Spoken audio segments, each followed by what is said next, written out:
嗨，大家好，我是加斯汀，欢迎来到爱说啥。今天我们来说一下世界上最危险的地方。危险地方人家还会？难道办旅行社会叫你去吗？对啊，就是你有听过就是越危险越安全这一个道理吗？但这是真的是危险的一些地方。第一个地方就是达纳基尔洼地。达纳基尔洼地是处于埃塞俄比亚这个东非国家。达纳基尔洼地呢是被公认为其中一个全球最不宜居住的一个地方，因为呢这一个地方它常年的平均温度是高达42度的，然后它最高温呢曾经就是达到接近50度的天气。但是在这么艰难的生活条件之下呢，那边却还是有人居住在的。那些人是叫做阿尔法族人。那这些人呢，其实是属于原始人类吧。那这些阿尔法人呢，他们是以采盐为生的。因为在这个达纳基尔洼地呢，它有一个非常活跃的火山，是叫做埃特阿雷火山。这个火山是属于全球其中一个最活跃的火山之一。那它常年都会有发生一些小喷发，以至于在当地的人呢称这个地方为地狱之门嘛。但是这些岩浆里面还有非常丰富的矿物质，所以呢导致在达纳基尔洼地附近呢都是富有盐成分非常高的一些地方。Pink salt，喜马拉雅山岩。这个不是喜马拉雅山岩，就普通的白岩。那达纳基尔洼地是非常的受游客所喜爱的，哪怕它的气温跟它的气压是怎么样的不适宜人居住。因为呢，在一个地方时常可以在周边都看到很多色彩缤纷的岩板。那这些岩板是属于一个非常奇特的自然景观嘛，所以就非常多的游客也是冒着生命危险慕名而来，要去参观这么样的漂亮的一个地方。但是呢，这一个达纳基尔洼地呢，它竟然其实是有可能是我们人类最早被发现的一个地方。考古学家就在达纳基尔洼地这个附近呢，挖到了一些人类的头骨。那这些人骨被拿去实验了之后呢，就被发现其实是大概从250万到350万年前的人。那我们的人类历史大概也就是从400万年前开始追查得到的嘛。所以他们觉得就很有可能这个达纳基尔洼地就是我们人类文明祖先的发源地。下一个地点大开马大岛。大开马大岛的另外一个名称呢是叫做蛇岛，就是我最讨厌的蛇。那这个蛇岛呢，它是位于巴西东南方的海域。这个岛呢其实是没有任何人居住的，里面呢是栖息着大概有4000条的金黄毛头蝮蛇。这个毛头蝮蛇呢，它们的毒性是非常的剧烈的，据说它的这个毒液呢是可以腐蚀人类的肉体的。多少毫升可以杀死一个人？就2-3毫升的毒液是可以杀死3到5个人的命。2-3毫升而已。对，非常的毒，非常的剧烈。杀死。对，那幸运的是呢，这一个岛呢现在是被巴西政府所下了禁令，它是禁止任何人都不可以去这个岛去参观的。然后这个种类的蛇呢，就只是仅出现在这一个岛上。其实为什么这些蛇呢，它们是只出现在这个岛上呢？据当地人的说呢，其实这个岛呢以前是跟这个巴西大陆是连在一起的。还有当地人吗？就在巴西靠近它那边被分割。后来因为这个海水的问题呢，就把这个岛跟这个巴西大陆所分开了。这些蛇呢就被孤立到这个岛上了。那这些蛇呢，因为一开始的时候它们是属于一种陆行爬行的一些蛇嘛，所以呢，它们在到了这个岛上之后呢，因为没有所有的天然的功底，所以呢，这些蛇呢就可以大量的繁殖了，它们就繁殖的非常的快。繁殖非常的快的问题就来了，因为这个岛上也就只有这些蛇，没有其他这些陆行的生物嘛，所以呢，它们就没有东西吃了。那这些蛇唯一它在这个岛上能够找到的食物呢，就是偶尔会飞过这个岛上的这些小鸟。那这些蛇呢就开始进化了。以前这个毛头蝮蛇呢，它们是怎么样捕捉它的猎物的？就是它会先接近那猎物，然后就咬下那个猎物，就咬的时候就有注入到毒液了嘛。那就之后呢，它没有立刻的去吃掉这个猎物，而是让这个猎物的毒性慢慢的发作了，然后它会在后面的慢慢的跟在后头。然后等到这个猎物真的是中毒身亡了之后，它才再出现把这个猎物给吃掉了。像跟踪狂。对，就有点跟踪狂的那种。但是呢，它现在的猎物是变成了小鸟了。如果它只是去咬这个小鸟呢，那这个小鸟中毒了之后，还可能飞离这个岛，那它就会前功尽废了。所以他们就进化了，变成他们的毒液提高那个毒性，提高了好几倍，使到他们在咬下那个小鸟之后呢，那个小鸟就立刻身亡。他们就可以吃掉这个，还可以进化，对他们就是蛇的进化。但是呢，现在这个毒蛇呢，就巴西呢，他们有派了一些生物学家去到这个岛上，专门对这些金黄毛头蝮蛇所做研究的。因为呢，这些蛇的毒液呢，其实是可以拿来救人命的。就大家有听过武侠小说里面就是说以毒攻毒这一个说法，对吧？对，他们也发现在这些毒液中呢，有一些分子是可以被拿去做成药物，去降低人的这个心脏发痛的这一个状况。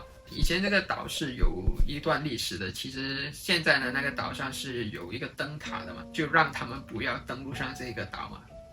但是以前呢，这个巴西政府是有派人去驻守在这个灯塔那边的。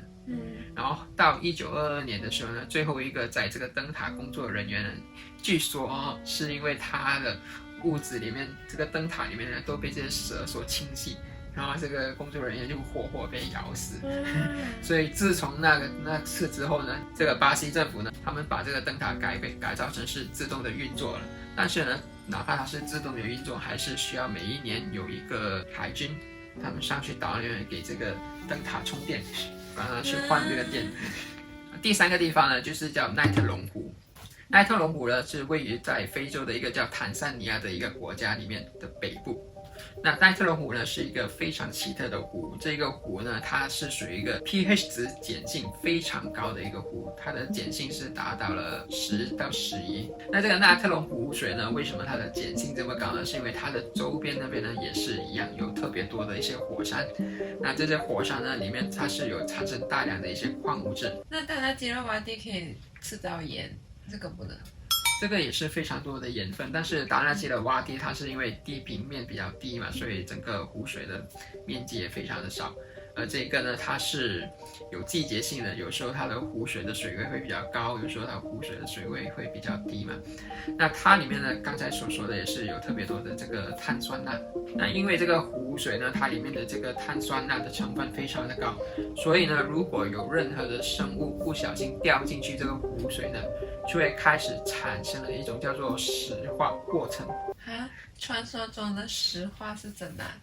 对啊，你看他们传说不是说看那个古代的美杜莎的眼睛，不是有一个神话故事吗？你看她的眼睛，你就会被石化，所以是真的哦。就真的会有这个，但是它不是立刻，而是慢慢的一个过程。就有一个摄影家，他叫做尼克布兰特，他呢就在拜访这个地方的时候呢，他就在这个湖的周边旁边呢发现了很多这些动物的尸体，这些动物的尸体都是已经石化了。然后呢，他就是出了这么一个想法，他想要把这些动物的尸体还原成他们活生生的时候会做的一些姿势。那这些照片呢，就收录在这个尼克布兰特在2013年的一本摄影作品当中，叫做《走过被蹂躏的大地》。他们就在猜测嘛，这些动物为什么会变这样子？可能那时动物也是这样子去想，特别漂亮，看到这个湖水又有呈粉色，然后又反光，这样因为盐分很高嘛，所以阳光照下来反射嘛，他就看到湖水里面好像天外有天的那种感觉，就沉进去那湖水，结果一沉下去就不得了了，就被石化了，要爬上去也爬不上来了，结果就是飞蛾。那但是呢，一般普通生物呢是很难在这个碱性这么高的水分的地方生活下来的。却是有一些生物呢，特别喜欢这一种盐分这么高的生活环境之下成长的。其中一个就是蓝绿色海藻。那这些海藻呢，却就是会吸引了另外一个生物，是叫做火候鸟，它就特别喜欢吃这一个海藻。那火候鸟不会被石化吗？在那边煮？因为这个火候鸟，它的这个脚第一特别的长，然后它的脚那边是特别的厚的，它那个脚就有点像皮这样子的，所以呢，它是特别的耐腐化的。耐腐化是不是好像去那边一趟就好像去脚皮？对，就好像磨砂1个礼拜，我们脸要装一层磨砂，所以没有事情的。那这一个地方呢，现在也是属于一个非常闻名的旅游胜地，也是有很多的人想要去拜访这个地方，然后去看一看这个火候鸟成群结队在那边啊，然后还有就是参观一下这个雕像。这个我还愿意去，对，因为只要不要掉进湖里就 OK。就只要你不要去掉进湖里呢，保持这个安全呢，其实这个地方还是属于挺特别、挺自然的一个景观来的嘛。那么来到第4个地方呢，就叫做骷髅海岸。那这个苦鲁海岸呢，是这个世界上为数不多的属于干旱的沙漠之一。那它是处于在非洲的纳米比亚国家，我感觉好像非洲特别多这些危险的地方，因为很热。那它是在这个非洲的纳米比亚国家的这个纳米尔沙漠和大西洋冷水海域之间的。那它在这边是有一片大概长500公里的这个海岸线。那这个苦鲁海岸为什么会称之为这么的危险呢？其实是因为它那一边呢时常呢刮起这个8级8号大风，然后还有呢就是时常呢都有迷目着这些令人看不清前方的这个木海，再加上呢这个海边它的海底下呢有参差不齐的一些海礁暗礁，所以这个呢就导致了这个那些很多的船只呢在这个苦鲁海岸的这个周边的行航的时候呢就发生了船的事故。你不觉得像 Paris Caribbean？他不是有一幕吗？就是要去找杰克船长的时候，就感觉他那个船是被废弃在沙漠上，然后这个杰克船长就有发生很多。其实这些船只他们也是想要在这一带海的周边去捕捉青鱼，然后就发生事故，然后就船就漂入到这个沙漠上。也有一些群鱼呢，就是因为这个海浪的一个推拿作用，被冲到了这个海滩边上。但是因为这个地方呢，它是空气是非常的干旱，然后呢也是非常的热的，所以这些球鱼呢是直接暴晒死在这个沙滩上。对啊，所以在这个沙滩上你也能够看到一些像球鱼啊、像人啊、像羚羊啊这些尸骨都能够在这个沙漠上。